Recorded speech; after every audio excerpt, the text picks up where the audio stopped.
Shri Venkateswara gold తాకట్టులో ఉన్న మీ బంగారాన్ని విడిపించి కొనబడును.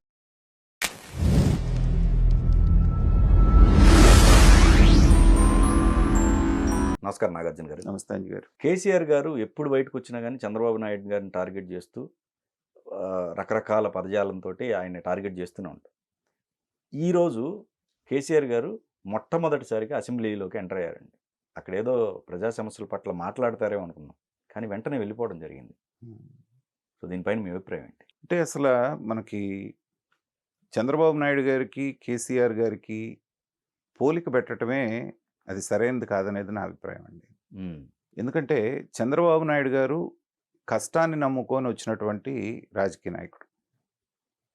సాధారణ స్థాయి నుంచి ఒక రైతు కుటుంబం నుంచి పెరిగినటువంటి వ్యక్తి అంచెలంచెలుగా వెదుగుతూ, చాలామంది ఏమంటారంటే 2 ఎకరాల వాళ్ళు ఇలా ఎలా అయ్యాడు అనేటువంటి మాట మాట్లాడతారు. కరెక్టే, ఆయన చదువుకునే రోజులో 2 ఎకరాలు, ఆ తర్వాత ఎమ్మెల్యే అయ్యాడు, ఆ తర్వాత మినిస్టర్ అయ్యాడు. మినిస్టర్ అయిన తర్వాత రామారావు గారు పిల్లనిచ్చారు, అది కూడా గుర్తుపెట్టుకోవాలి. ఒకటి. రెండోది, వెన్నుపోటు పొడిచి పార్టీని లాక్కున్నాడు. ఓకే, కానీ నెక్స్ట్ వచ్చినటువంటి ఎలక్షన్స్లో 99 వచ్చిన ఎలక్షన్స్లో ప్రజలు మళ్ళీ ఎన్నుకున్నారు కదా. అవును. కాబట్టి ఆ మాట్లాడే వాళ్ళకి ఆ ఇది లేదు. అదే కేసీఆర్ గారిని తీసుకుంటే మనకి కేవలం విద్వేషాలని రెచ్చగొట్టడం ద్వారా, మీరు బాగా అండర్లైన్ చేసి చూసుకోండి, చంద్రబాబు నాయుడు గారు మినిస్టర్ పదవి ఇవ్వలేదని బయటకు వచ్చిన తర్వాత అతనికి కనిపించిన ఏకైక మార్గం చంద్రబాబు నాయుడు గారిని దెబ్బతీయాలి అంటే ఏంటంటే ప్రాంతీయవాదాన్ని రెచ్చగొట్టడం.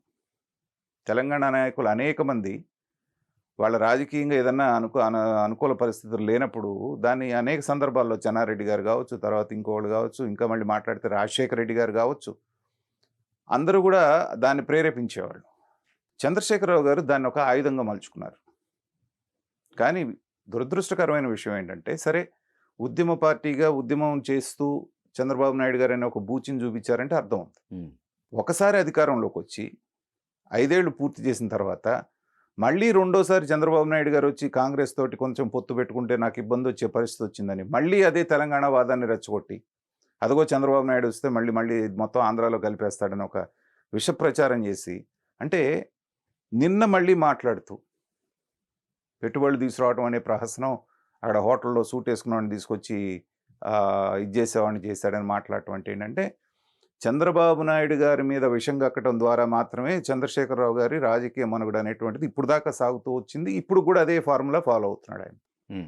సో ఆయన రాజకీయ భవిష్యత్తు, రాజకీయ గతం కానివ్వండి, ఇప్పుడు ఉన్నటువంటి అంతా కూడా చంద్రబాబు నాయుడు గారి మీద, ఆయన మీద వ్యతిరేకతని పెంచి పోషించడంలోనే జరిగింది. కానీ మరి అదే చంద్రబాబు నాయుడు గారి దగ్గర నుంచి కొన్ని లక్షణాలైనా నువ్వు ఎందుకు నేర్చుకోలేదు?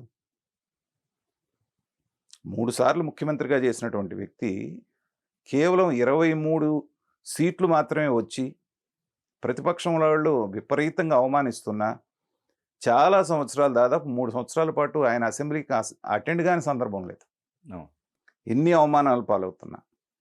సో సిరిది అప్పర్రాజు లాంటి వాడు, ఈయనకి మానసిక పరిస్థితి బాగాలేదు, జైల్లో పెట్టాలని అన్నా, లేకపోతే కొడాలి నాని లాంటి వాళ్ళు, మిగతా వాళ్ళందరూ వెకిలి చేష్టలు చేసి వెకిలి నవ్వులు నవ్వుతున్నా చాలా వరకు సంభాళించుకున్నాడు.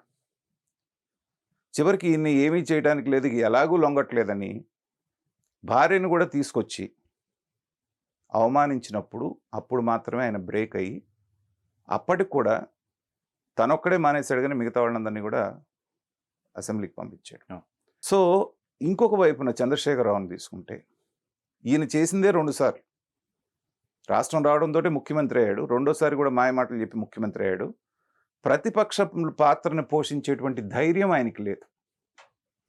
ఎందుకంటే ఎదుటి వాళ్ళని తిట్టడం, ఎదుటి వాళ్ళని దుమ్మెత్తిపోయటం మాత్రమే అలవాటైనటువంటి వ్యక్తి తిట్టించుకోవటం అనేటువంటిది జీర్ణం చేసుకోలేడు. నువ్వు ఒక వ్యక్తిని తిట్టినప్పుడు నువ్వు అటు నుంచి 2 తిట్లు కాసుకోవటానికి రెడీగా ఉండాలి.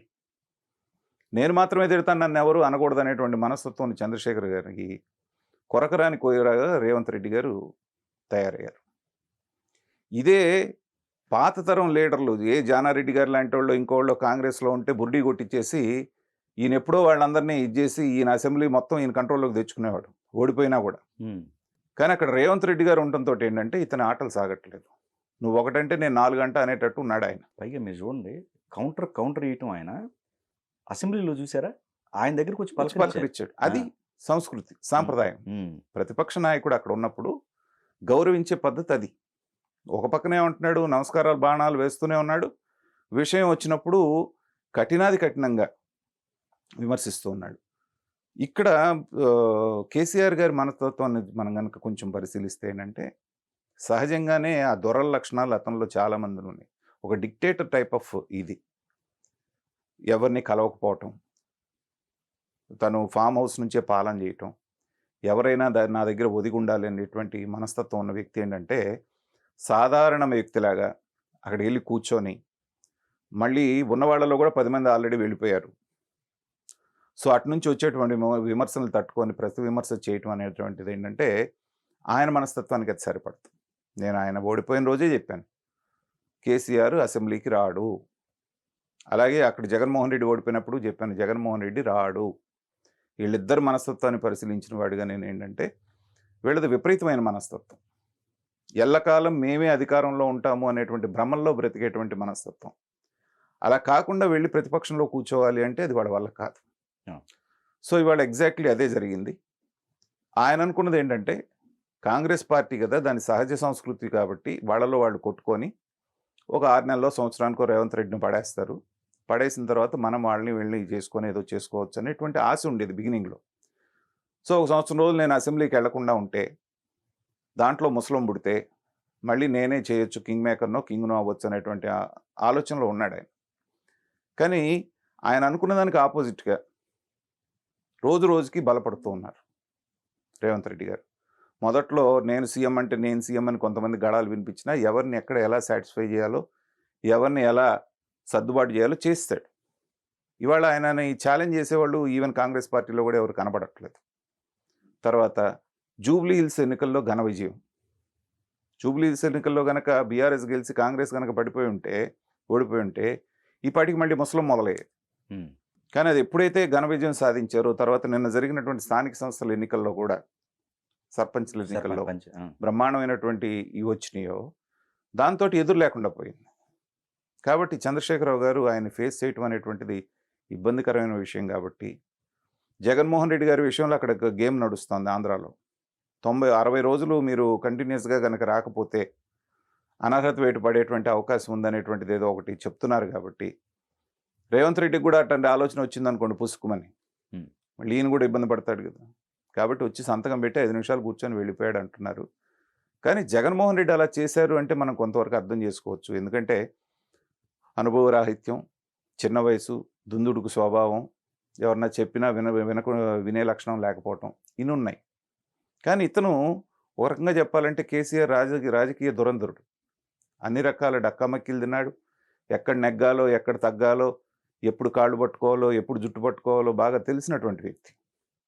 అతను ఇలా అసెంబ్లీ నుంచి పారిపోవటం అనేటువంటిది ఏంటంటే వాళ్ళ శ్రేణులు కూడా జీర్ణించుకోలేకపోతున్నాయి, గట్టిగా ఎదుర్కోలేకపోతున్నారు. ఆయనకి మంగళహారతులు పలికారు. తర్వాత వస్తున్నాడు చూసుకోండి మావాడు ఇంకేముంది దడదడలాడిస్తాడంటే అక్కడికి వెళ్ళేటప్పుడు ఫ్లాప్ సినిమా లాగా ఒకటో రోజే కనుక బాక్స్ వెనక్కి వచ్చినట్టుగా 5 నిమిషాలు ఉండి వెళ్ళిపోతే వాడు కక్కలేక మింగలేక చచ్చిపోతున్నారు. కాబట్టి ఆయనకున్నటువంటి విపరీత మనస్తత్వం ద్వారా అహంకారపూరితం. ఇవాళ కేటీఆర్ కానీ కేసీఆర్ కానీ దుస్థితి వచ్చిందంటే వాళ్ళు ఇచ్చిన 2-3 స్టేట్మెంట్సే. చంద్రబాబు నాయుడు గారిని అరెస్ట్ చేసినప్పుడు అహంకారంతో కేటీఆర్ మాట్లాడినటువంటి పద్ధతి, తర్వాత సందర్భం ఉన్నా లేకపోయినా కల్పించుకొని చంద్రబాబు నాయుడు గారిని తక్కువ చేసి కేసీఆర్ మాట్లాడటం అనేటువంటిది ఏదైతే ఉందో అది చాలామంది మనసులో, ఈవెన్ బీఆర్ఎస్లో ఉన్న వాళ్ళ మనసులో కూడా అది చివుకుమంటూ ఉంది. ఇవాళ ఈ పతనం అయిపోయి ఇవాళ కేసులు ఎదుర్కొంటూ ఇవాళ అసెంబ్లీకి కూడా వెళ్ళి మొహం చూపించలేని పరిస్థితిలో ఉన్నాడు అంటే ఆయన చేతులారా తెచ్చుకున్నటువంటి పరిస్థితి. అది ప్రజల్లో ఈ చర్య ద్వారా ఇంకా పలచనైపోయాడు, నవ్వులు పాలైపోయాడు. మరి రాబోయే రోజుల్లో అయినా వస్తాడో లేదో చూద్దాం.